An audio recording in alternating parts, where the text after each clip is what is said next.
Tired of misinformation, I'm the truth seeker. Cut through the lies like a blade, I'm a fact checker.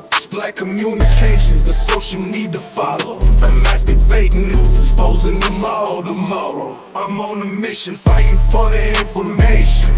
No room for deception, it's time for retaliation. Black communications, we set the record straight. Real news, no filters, just the facts we dedicate. Fake news spreading like an epidemic outbreak, but I won't back down, I'll be the one to make them choke. Black communications, now they're relevant until exposing all the lies. Watch them burn in hell. Good day, ladies and gentlemen, Rosa here of Splat Communications. Before we start, may we request dear followers, viewers and subscribers to please don't skip ads. This will help us a lot to continue the work that we do. Thank you. Likewise, may we request those who have not subscribed yet to please do so. Kindly make it a habit to like the videos, but more importantly, share it so you can help us in our fight against fake news, misinformation and disinformation.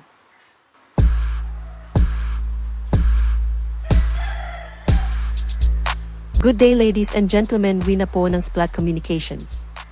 Magandang araw sa inyong lahat. Sa ating video ngayon, pag-uusapan natin ang mahalagang pahayag ni Pangulong Ferdinand R. Marcos Jr. sa kanyang pagbisita sa Western Command. Tinalakay niya ang mga kaganapan sa Ayungin Shoal at ang kanyang paninindigan sa mga isyong kinakaharap ng ating bansa. Bumisita si Pangulong Ferdinand Marcos Jr. sa Western Command upang magbigay ng medalya sa ating mga magigiting na sundalo kasama si Seaman First Class Underwater Operator Jeffrey Facundo na naputulan ng hinlalaki ng binangga ng Chinese Coast Guard vessel ang sinasakyan nilang Philippine Navy Rigid Inflatable Boat. Ang seremonyang ito ay tanda ng pagkilala at pagpupugay sa kanilang kabayanihan dahil sa angking pagtitimpi at profesionalismo sa Ayungin Shoal sa gitna ng pagkuyob ng Chinese Coast Guard sa ating mga tauhan ng Philippine Navy.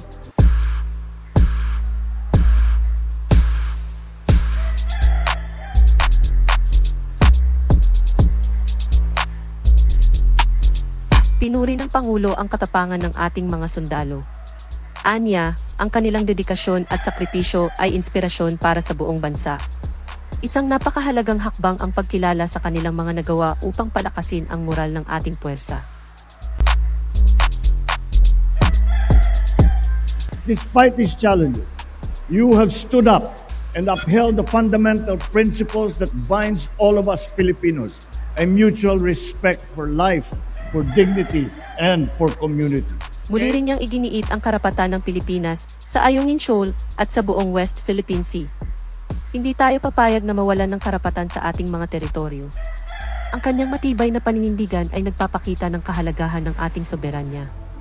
Kailanman ay hindi tayo magpapasupil at magpapaapi kahit na kanino man. Today, as your Commander-in-Chief, I have never been prouder of the brave women, men, and not just the Western Command, but the entire armed forces as I am today. I salute the 80 officers and troops who sailed the waters and exercised the greatest restraint amidst intense provocation. You demonstrated to the world that the Filipino spirit is one that is brave, determined, and yet is compassionate. I reassure you that you have the entire nation behind you, praying for your safety, praying for your success. The Filipino people is grateful for your dedicated service and to the families that support. Let me, of course, mention Seaman First Class Underwater Operator Jeffrey Facundo, who was harmed and was injured in the recent incident.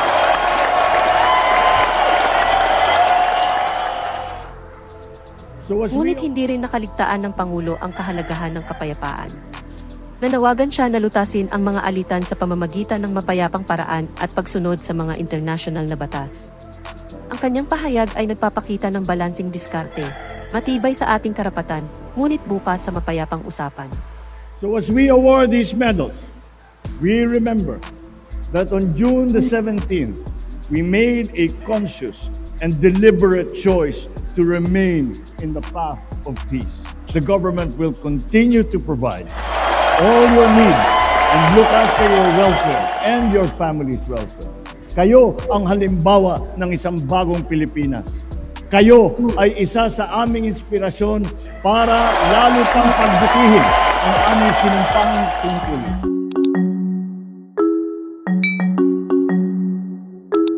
Thank you, Ferry Koy, for being a channel member.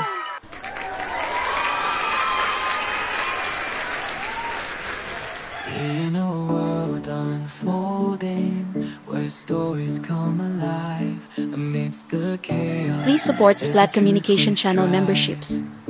For small amounts per month, you would be able to help us continue our fight against fake news and disinformation. We have 3 levels of memberships: Splat Beginner, Splat Intermediate Plus, and Super Splat. Channel members have the any or all of the following perks: Loyalty Badge, Priority Reply to Messages, Members Only Live Chat, in-video and live video shoutouts, Early Access to Videos, Connecting to Social Media, Free and Discounted Merchandise. Hurry! Please become a channel member now.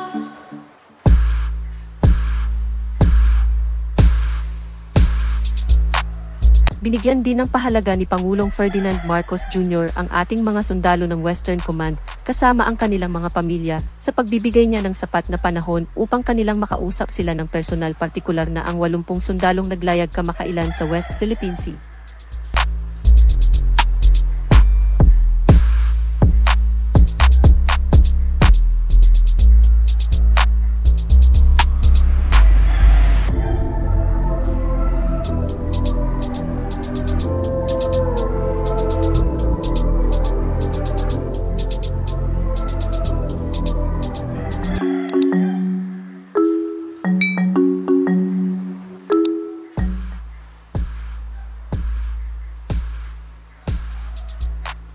Splat Communications Commentary. Ang mga hakbang po na isinagawa ni Pangulong Ferdinand Marcos Jr. ay nagtataglay ng mahalagang kahulugan para sa ating bansa, lalo na sa isyu ng Ayungin Shoal at sa mas malawak na konteksto ng West Philippine Sea. Ang kanyang pagbisita sa Western Command ay pagbibigay pugay sa mga magiting na sundalo ay isang malinaw na pahayag ng suporta at pagkilala sa kanilang sakripisyo. Ang ganito pong pagkilos ay hindi lamang nagpapataas ng moral ng ating mga puwersa, kundi nagpapakita rin ng kanyang pag-alala at malasakit sa ating mga bayani. Sa kanya pong pahayag, malinaw ang mensahe ng Pangulo: hindi tayo magpapatalo sa harap ng pananakot at pang-aabuso. Ang kanyang matibay na paninindigan sa pag-aangkin ng ating teritoryo ay isang mahalagang hakbang upang ipakita sa mundo na ang Pilipinas ay handang ipaglaban ang kanyang karapatan. Sa kabila nito, nananatiling bukas si Pangulong Marcos sa mapayapang resolusyon ng alitan na nagpapakita ng kanyang balanseng diskarte sa pagharap sa isyu. Ang ganito pong klaseng liderato ay nagbibigay ng pag-asa at tiwala sa ating mga kababayan. Ang matibay na paninindigan ngunit mapayapang diskarte ni Pangulong Marcos Jr. ay isang magandang halimbawa ng maingat at responsableng pamumuno. Ito ay nagpapatunay po na posibleng pong ipaglaban ang ating karapatan nang hindi nakakalimutan ang halaga ng kapayapaan at diplomasya, lalong-lalo na hindi kailanman dapat isuko ang ating soberanya sa ibang bansa. Saludo kami sa inyo, Pangulong Ferdinand Marcos Jr.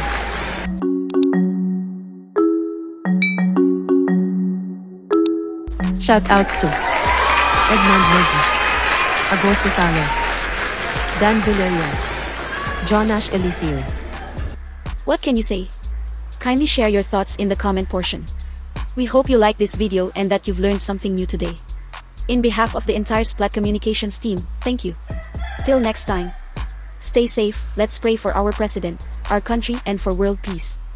Rosa out. Bye. Ain't no land of misinformation, I'm the truth seeker. Cut through the lies like a blade, I'm a fact checker. Splat Communications, the social need to follow. Unmasking fake news, exposing them all tomorrow. I'm on a mission, fighting for the information. No room for deception, it's time for retaliation. Splat Communications, we set the record straight. Real news, no filters, just the facts we dedicate. Fake news spreading like an epidemic outbreak, but I won't back down, I'll be the one to make them choke. Splat Communications, not that relevant until exposing all the lies. Watch them burn in hell. Good day.